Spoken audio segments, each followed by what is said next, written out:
నీ బిజినెస్ జరగాలన్నా నువ్వు బతికుండాలన్నా నేను అడిగిన అమౌంట్ ఇవ్వాలి. నా కెరీర్ లో ఫస్ట్ టైం 5 సార్లు ఫోన్ చేయించుకున్నావు. ఫస్ట్ టైం నేను నీకు 5 సార్లు ఆన్సర్ చేశాను. నీ డిమాండ్ కరెక్ట్ కాదు. ఇండస్ట్రీస్ట్ గా నేను ఎదగడం తప్పు కాదు.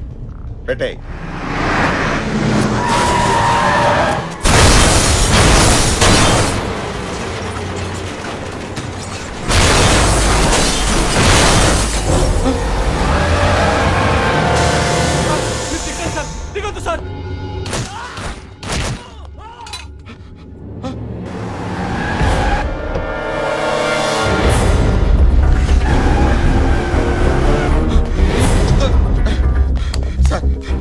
వాళ్ళని చంపడానికి వస్తున్నా సార్. కాపాడండి sir. Please sir, please sir.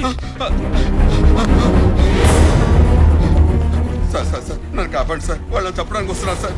చంపితే చావు, మధ్యలో మమ్మల్ని చావమంటావా? అది కాదు సార్. అర్థం కదా? Hello, yes.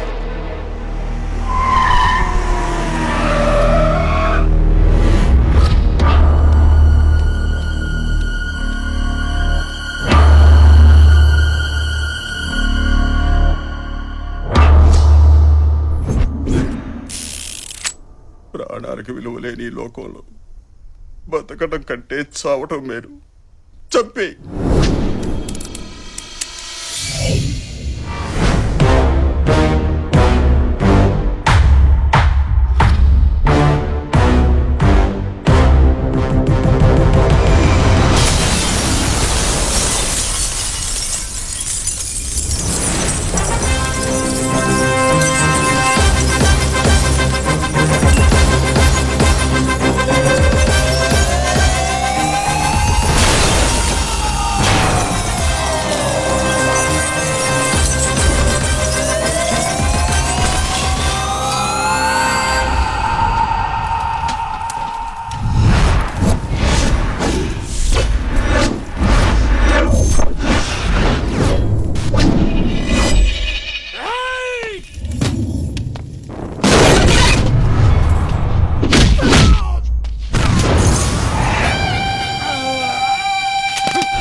వాణ్ణి వాడు చంపితే నీకేంట్రా?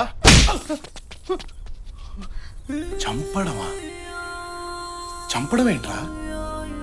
అసలు ఆ పదం ఏంటి? తుడుచుకో అన్నా. బేసిక్ గా డబ్బు అనేది తినటానికి ఉండటానికి పనికి రావాలి, చావడానికి చంపుకోవడానికి కాదు. మాట్లాడుతున్నా వినరే? ఈడెక్కడా? హలో, పని అయిపోయింది, ఇరిగిపోయింది. వీడికి బాగా అర్థమైంది. ఏం కాలేదు కదా సార్? నాకేం కాలేదు. థ్యాంక్స్ బాబు. ఎంత కమ్ముడిపోద్దండి? ఏమిటది? ఆ థ్యాంక్స్ అనే మాట మార్కెట్ లో ఎంత కమ్ముడిపోద్ది అని. అర్థమైంది. ఎంత కావాలి? ఇప్పుడు బై మిస్టేక్ మీరు పోయారే అనుకోండి సార్. పోయారే అనుకోండి, అంత్యక్రియలకి, పందిళ్ళకి, పంతులకి, పిండాలకి, వస్త్రదానం, గోదానం, భూదానం, అన్నదానం, ఆదానం, ఈదానం అని బోలెడు ఖర్చేది కదా సార్. ఇప్పుడు అదంతా మిగిలినట్టేగా. ఆ మిగిలింది ఇవ్వండి సార్. నీ లాజిక్ బాగుందయ్యా. నా లెవెల్కి అయితే 10 లక్షలు ఖర్చు పెడతారు. అవును, ఇందాక గొడవలో నీకేమైనా అయ్యుంటే? సార్, ఆ దేవుడు మనకో లైఫ్ ఇచ్చాడు, 10 మంది లైఫ్లు నిలబెట్టే దమ్ము ఇచ్చాడు. మన ప్రాణం పైన ఒకరిని కాపాడామనే సాటిస్ఫాక్షన్ ఉంటుంది చూడండి, అది చాలు సార్. ఈ ప్రాసెస్ లో మనం పైన ఏడ్చేవాడు ఒక్కడు కూడా లేడు సార్, అనాథని. విషయం ఉందయ్యా నీలో. మాట ఎటైనా తిప్పుతున్నావు, అడ్డసుడిగాను పెడుతున్నావు. రాజకీయాల్లో దిగితే పైకొస్తావు. సార్ అది డిసైడ్ అయ్యేది అక్కడ, రాతుండేది ఇక్కడ, గీతుండేది ఇక్కడ, దాన్ని నిలబెట్టే దమ్ముండేది ఎక్కడ. నాకేదో కావాలనిపిస్తే దిగను, నన్ను జనం రావాలని పిలిస్తే మాత్రం ఆగను.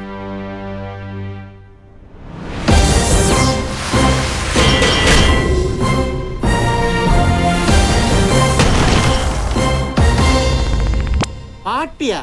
నువ్వా? 2000 పైసా కొడతీవు కదరా?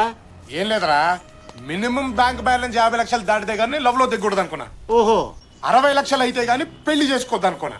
అలాంటిది ఇందాక రిస్క్ లో ఏకంగా 25 లక్షలు వచ్చేసిందిరా. Very good. దాంతో మన బ్యాంక్ బ్యాలెన్స్ 63 లక్షలకి వెళ్ళిపోయింది. మినిమం నెలకి 30,000 రూపాయలు వడ్డీ. దాంతో మా ఆవిడ బ్రహ్మాండంగా బతికేసుద్ది. కాబట్టి ఒక మంచి అమ్మాయిని వెతికి ఆ అమ్మాయినే లవ్ లో దించి పెళ్లి చేసుకుని ఆ అమ్మాయి ఇంటి పేరుతో హ్యాపీగా బతికేయాలన్నమాట. కాబట్టి అర్జెంట్గా ఒక అమ్మాయిని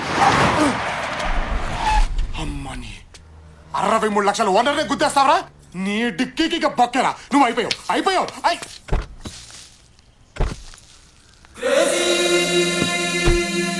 అమ్మాయి ముచ్చటగా ఉందే.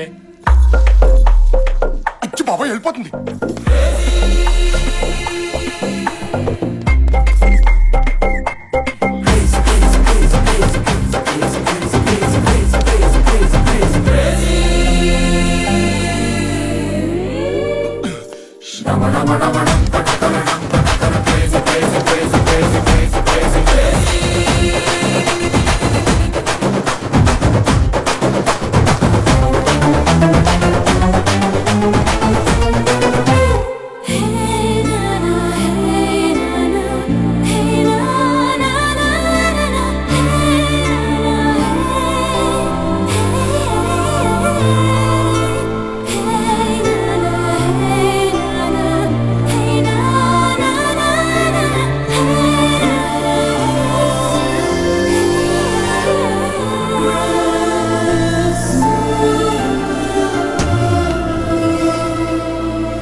అబ్బా ధోనిని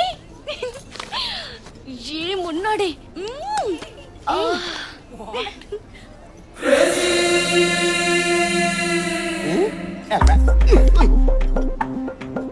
ఎవడే వీడు? నేను చూసి తెగ్గ ఫీల్ అవుతున్నాడు. నిన్న కార్తో చిన్న జర్క్ ఇచ్చా, 5 ఫ్లోర్లు పరిగెత్తాడు. వదిలేలా లేడు. ఏం చేద్దాం? ఏముంది, 4 సార్లు షాపింగ్ తీసుకెళ్ళి గీకిస్తే వేరే అమ్మాయితో కాదు కదా, ఆడు పెళ్ళంతో కూడా షాపింగ్ వెళ్ళాం. బావా, వాళ్ళు నిన్ను గోకే ప్రాసెస్ లో ఉన్నారు. ఉండడిపోద్ది. అక్కడ ఉన్నాడు చూడు అవతార్ గాడు, ఒకప్పుడు చామనసాయ రంగులో ఉండేవాడు. ఆయన్ని గోకి తెల్లగా చేశారు. ఇంపాసిబుల్. దేవుడు హుండీలో డబ్బైనా లాక్కోగలుగుతారేమో గాని మన అకౌంట్ లో క్యాష్ టచ్ కూడా చేయలేరు. అప్పుడియా? ఆమా. వాడి గురించి డిస్కషన్ ఏంటి? ఏ ఇట్రా. నన్నా అండి? నిన్నుగాక నీ పక్కన నాకు తొట్టం గడినా. You mean తొట్టాం? ఏంటంటే పిలిచారు? ఏంటి, ఆడపిల్లలు కనిపెడితే వదిలిపెట్టవా? మాదే ఉందమ్మా. అమ్మాయి ఎలా ఉంది, జుట్టు ఎలా ఉంది, ఏ కలర్ లిప్స్టిక్ వేసుకుంది, ఏ బట్టలు వేసుకుంది, పైనుంచి కింది దాకా ఎలా ఉంది, ఎంతవరకేనమ్మా. అదే మీరైతేనా Dhoni's hair so nice, Dhoni's eyes so cute, Dhoni's body so hot అని మొత్తం బాడీని స్కాన్ చేయట్లేదు. ఏంటి నీ ప్రాబ్లం? ఒక్కసారి గుద్దితే వెంటబడతావా? నువ్వు గుద్దింది ఒకేసారేనమ్మా, కానీ అది ఇక్కడ కలుక్కుమంది. ఇదేమో ఎప్పుడు వెళ్ళిపోద్దని టెన్షన్ గా ఉంది. ఏ పిచ్చి పిచ్చిగా ఉందా? పిచ్చి అస్సలు ఎంకరేజ్ చేయరే. ఇప్పుడు ఇక్కడ నీతో పాటు 4 ఉన్నారు. పొంది నొరేద్దాం. మిగతా 3 నీలాగే బానే ఉన్నారుగా. వాళ్ళని చూసి కలుక్కుమన్నది, నిన్ను చూసి ఎందుకంది అర్థం చేసుకోమ్మా. షటప్. నా వెంట పడితే ఏసేస్తా. ఏసేస్తావా?